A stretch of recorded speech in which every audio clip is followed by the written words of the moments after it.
my dear students, this is me Mudita and once again welcome back to your own channel. So students, term 2 start करने से पहले सबसे पहले आपको पता होना चाहिए कि टर्म 2 क्लास 10 आपका सिलेबस क्या है, आपके मेन सब्जेक्ट्स का आपका सिलेबस क्या है। जब भी आप किसी भी टर्म की तैयारी करते हैं तो आपके 3 स्टेप होते हैं। नंबर 1 कि आपको क्लियर अपना सिलेबस पता होना चाहिए, रिड्यूस डिफाइन सिलेबस आपको पता होना चाहिए। सेकेंड वन है कि आप किस स्ट्रैटेजी से आप अपने टर्म 2 को डील करने वाले हो। आपके पास एक परफेक्ट स्ट्रैटेजी होनी चाहिए, ऐसा नहीं कहीं से भी शुरू कर दो। जब आप प्लानिंग एंड प्लॉटिंग के साथ स्टार्ट करते हो तो आप बहुत सारा टाइम सेव कर लेते हो। और थर्ड होता है अपने प्लान के अकॉर्डिंग उस चीज़ को इम्प्लीमेंट करना। सो हम सिलेबस देख लेते हैं फटाफट से। सीबीएसई टर्म 2 क्लास 10 का हमारा अगर हम साइंस का सिलेबस देखें तो यहाँ पे मैंने साइंस का सिलेबस मेंशन कर रखा है। ये आपका फिजिक्स, केमिस्ट्री प्लस बायो तीनों का सिलेबस है यहाँ पे। सो आपका सबसे पहले यहाँ पे मैंने चैप्टर्स के नाम भी लिख रखे हैं। अगर आप हिंदी मीडियम से हैं तो आप लोग चैप्टर चेक कर सकते हैं, ठीक है। जैसे चैप्टर 4, 5, 8, 9, 12, 13, 15। अगर हम चैप्टर 4 एंड 5 की बात करें तो ये आपकी केमिस्ट्री के चैप्टर्स हैं। Carbon and it's compounds, periodic classification of elements, 2 chapter आपके केमिस्ट्री से आ रहे हैं। कार्बन एंड इट्स कंपाउंड में आपका आधा पोर्शन डिलीट हो चुका है, जो नोमेनक्लेचर वाला है, जो स्टूडेंट्स को सबसे डिफिकल्ट पोर्शन लगता था कि किस तरीके से नेमिंग करते हैं, जो बहुत बड़े बड़े प्रॉब्लम्स आते थे इस क्वेश्चन में इस चैप्टर से, वो आपका पोर्शन डिलीट कर दिया है। यहाँ पे आपको कार्बन की प्रॉपर्टीज़ पढ़नी है, कोवेलेंट बॉन्ड क्या होते हैं वो पढ़ना है। इसके अलावा कुछ फंक्शनल ग्रुप कैसे होते हैं, उनका नाम क्या होता है, उनका स्ट्रक्चर क्या होता है, ये पढ़ना है। सिर्फ इतना ही पढ़ना है, ठीक है। इसका जो डिफिकल्ट पोर्शन है वो डिलीट कर दिया है। Chapter 5 periodic classification of element, ये आपको पूरा करना है।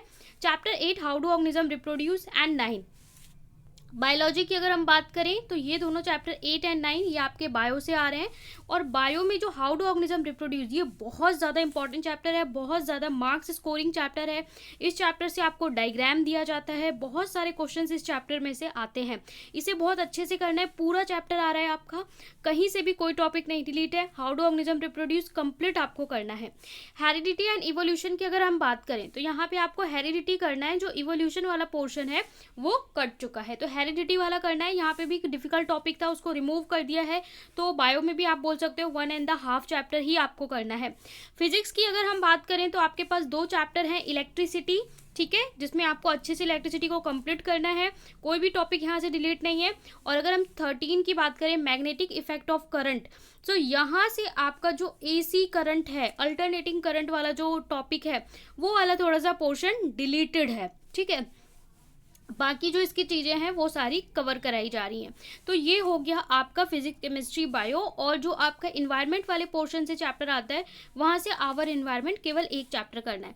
तो अगर हम देखें तो आपके पास यहाँ से बनते हैं 1 2 3 4 5 6 7 चैप्टर आपको मिल रहे हैं साइंस में।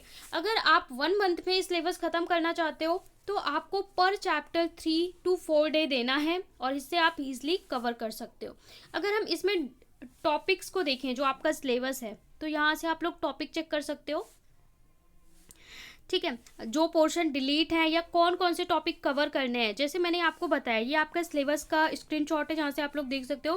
कार्बन एंड इट्स कंपाउंड, यहाँ पे देखिए, जैसे मैंने कहा कि आपको कोवेलेंट बॉन्ड, कार्बन की बेसिक प्रॉपर्टीज, वर्सेटाइल नेचर क्यों होता है, इसका होमोलोगस सीरीज, इतना ही करना है। इसका हाफ पोर्शन डिलीट हो चुका है।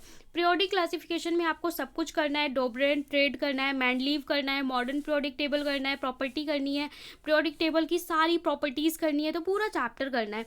इसके बाद देखिए चैप्टर 8, ये आपको पूरा कंप्लीट करना है। एड्स और रिप्रोडक्शन, फैमिली प्लानिंग, जो इसमें पूरा डिटेल है ये आपको पूरा करना है। हेरिडिटी इवोल्यूशन में अगर आप देखेंगे तो जो हेरिडिटी है, मेंडल्स कॉन्ट्रीब्यूशन है, लॉ ऑफ इनहेरिटेंस है, सेक्स डिटर्मिनेशन है, ये सारा आपको करना है। इवोल्यूशन वाला पोर्शन आपको नहीं करना है। इसी के साथ आप देख सकते हैं इलेक्ट्रिसिटी, यहाँ पे सभी टॉपिक्स को कवर किया गया है। इलेक्ट्रिसिटी में इलेक्ट्रिसिटी का मैंने 1 शॉर्ट वीडियो अपलोड कर रखा है, आप लोग ज़रूर देख लें। वहाँ पे एक ही वीडियो में आपको पूरा चैप्टर डिटेल में पढ़ाया हुआ है। ओम्स लॉ, रेजिस्टेंस, करंट, सब कुछ करना है यहाँ पे, ठीक है। और जो आपका पावर है, VI रिलेशन है, ये सब करना है। मैग्नेटिक इफेक्ट्स ऑफ करंट की अगर हम बात करें तो यहाँ पे आपको Fleming left hand rule, right hand rule, electric motor, electromagnets, ठीक है, पोटेंशियल डिफरेंस, ये सारी चीज़ें आपको कवर करनी है। और आवर इन्वायरमेंट में अगर हम बात करें तो आवर इन्वायरमेंट में आप लोग देख सकते हैं छोटा सा चैप्टर है, तो ये भी आपको करना है। तो ये हो गया आपका साइंस की बात। मैथमेटिक्स की अगर हम बात करें तो यहाँ पे आपके कौन कौन से चैप्टर आ रहे हैं। चैप्टर 4 आ रहा है क्वाड्रेटिक इक्वेशंस, ठीक है। इसके बाद एपी आ रहा है अर्थमेटिक प्रोग्रेशन, बहुत अच्छा चैप्टर है एपी, अगर आप अच्छे से कर लेते हो तो यहाँ से आपके काफ़ी क्वेश्चंस बनते हैं और बहुत ही आसानी से बच्चे से सॉल्व कर लेते हैं। सर्कल आपको करना है, सर्कल में भी आपको डिफाइंड है कि कौन कौन सी थ्योरम करनी है और कौन सी डिलीटेड है, वो आप लोग चेक करेंगे। कंस्ट्रक्शन है, कंस्ट्रक्शन में भी आपकी 2 एक्सरसाइज है, तो वहाँ पे भी कुछ क्वेश्चन डिलीट है, वो आप देख लेंगे। सम एप्लीकेशन ऑफ ट्रिग्नोमेट्री, तो आप लोग ट्रिग्नोमेट्री टर्म 1 में पढ़ के आए हो, और टर्म 2 में जो 9 चैप्टर है, ये 9 चैप्टर आपका एक ही एक्सरसाइज है, यहाँ पे एप्लीकेशन करनी होती है। बहुत आसान है, बहुत सारे क्वेश्चन एक ही हमारे फॉर्मूले से tan थीटा से सॉल्व हो जाते हैं, तो आप लोग को कोई दिक्कत नहीं होगी क्योंकि आप लोग ट्रिग्नोमेट्री पढ़ के आए हैं। इसके बाद सरफेस एरिया एंड वॉल्यूम, ये भी क्लास 9th में पढ़ा है। अब आपका यहाँ पे एप्लीकेशन यूज़ होगा। एंड 14 में स्टैट्स करना है, तो यहाँ पे भी आप लोग देखोगे तो आपके मिल रहे हैं 7 चैप्टर। अगर हम टॉपिक्स की बात करें तो यहाँ पे आप लोग देख सकते हो कि अगर हम क्वाड्रेटिक इक्वेशन की बात करें तो आपको यहाँ पे स्टैंडर्ड इक्वेशन करना है, relationship between discrimination nature of root करना है, कि जो आपका फॉर्मूला होता है b² - 4ac, ठीक है, d = b² - 4ac, और वो भी प्लस माइनस अंडर रूट। तो आपका जो फॉर्मूला है इसमें नेचर होता है कि =0, >0, लेस देन 0, >0, =0, तो किस तरीके का जो नेचर आता है ये सारा आपको करना है, ठीक है।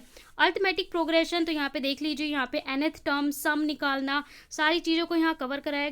सर्कल की जो बेसिक प्रॉपर्टीज होती हैं ये आप लोग 9th में भी पढ़ के आए हो। यहाँ पे टेंजेंट देखिए, आपको ये दोनों प्रूव करने, ये दोनों थ्योरम करनी है। The tangent at any point of circle perpendicular to radius through the point of contact, तो ये आपको बुक में थ्योरम चेक करनी है। ये दोनों थ्योरम, इन दोनों पे बेस्ड जो क्वेश्चंस हैं वो आपको करने हैं।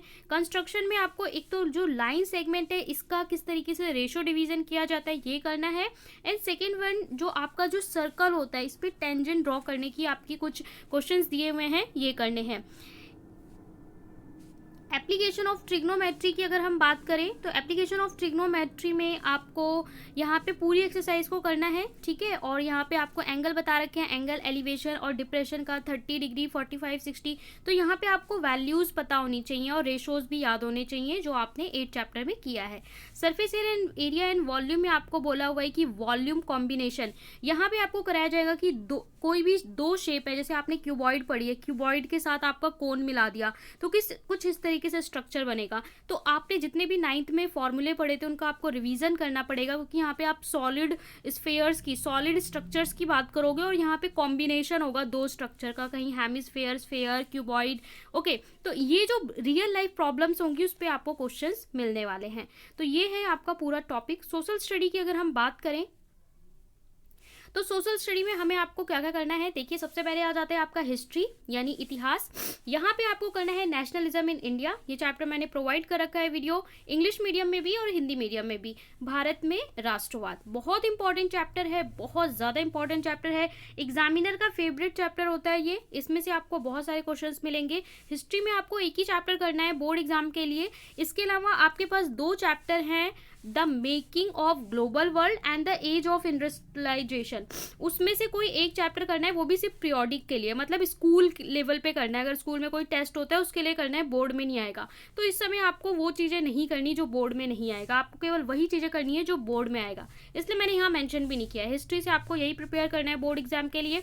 ज्योग्राफी में आप देखोगे तो ये जो चैप्टर है 5 चैप्टर, इसे आपको केवल मैप के लिए करना है। जैसे चैप्टर 3 था टर्म 1 में केवल मैप के लिए, वैसे ही chapter 5 mineral and energy resources only map work, यहाँ से केवल मैप आएगा। Chapter 6 manufacturing industry, chapter 7 lifeline of national economy, ये दोनों आपको प्रिपेयर करना है बोर्ड एग्जाम के लिए। सिविक्स की अगर हम बात करें तो आपका है political party, outcome of democracy, chapter 6 and 7, ये दोनों चैप्टर आपको प्रिपेयर करने हैं। हिंदी मीडियम के अगर स्टूडेंट है तो उन्हें कोई भी परेशान होने की बात नहीं, आप लोग चैप्टर का नेम देख के टिक कर सकते हैं और सोशल स्टडी में आपके टॉपिक्स नहीं डिलीट किए गए हैं, जो चैप्टर दिया है उसे आपको पूरा ही पढ़ना है, ठीक है। इकोनॉमी में अगर आप बात करें तो money and credit chapter 3, globalisation and the Indian economy chapter 3 and 4। तो ऑलमोस्ट आप देखोगे जैसे टर्म 1 में था वैसे ही हो रहा है। यहाँ से आपके 2 चैप्टर बन रहे हैं, यहाँ से 2 चैप्टर बन रहे हैं, और ज्योग्राफी से भी आपके 2 ही चैप्टर बन रहे हैं, और एक ये 1 2 3 4 5 6 एंड 1, यहाँ से भी आपके ऑलमोस्ट 7 चैप्टर ही बन जाएंगे, ठीक है। यहाँ से हो गए 4 5 6 एंड 7 चैप्टर, और 1 चैप्टर आपको केवल मैप वर्क के लिए करना है। तो ये हो गया आपका सिलेबस। सबसे पहले आपको अपनी कॉपी में न्यू टर्म स्टार्ट करने से पहले आपको अपना सिलेबस लिखा होना चाहिए। ऐसा ना हो कि एग्जाम से एक दिन पहले सिलेबस देखने जा रहे हैं। सिलेबस क्लियर हो जाता है, डिलीटेड टॉपिक देख लेते हैं। इसके बाद आपको करना है स्ट्रैटेजी, किस तरीके से आप डील करने वाले हो। उसके बाद अपना स्टार्ट करना है सिलेबस को कवर करना। सो ये था पूरा सिलेबस। आई होप आपको अच्छे से समझ में आ गया हो। वीडियो को करना है लाइक, शेयर, चैनल को सब्सक्राइब, और अगर आप चाहते हैं स्ट्रैटेजी वीडियो तो कमेंट में ज़रूर लिखें कि स्ट्रैटेजी वीडियो आपको चाहिए।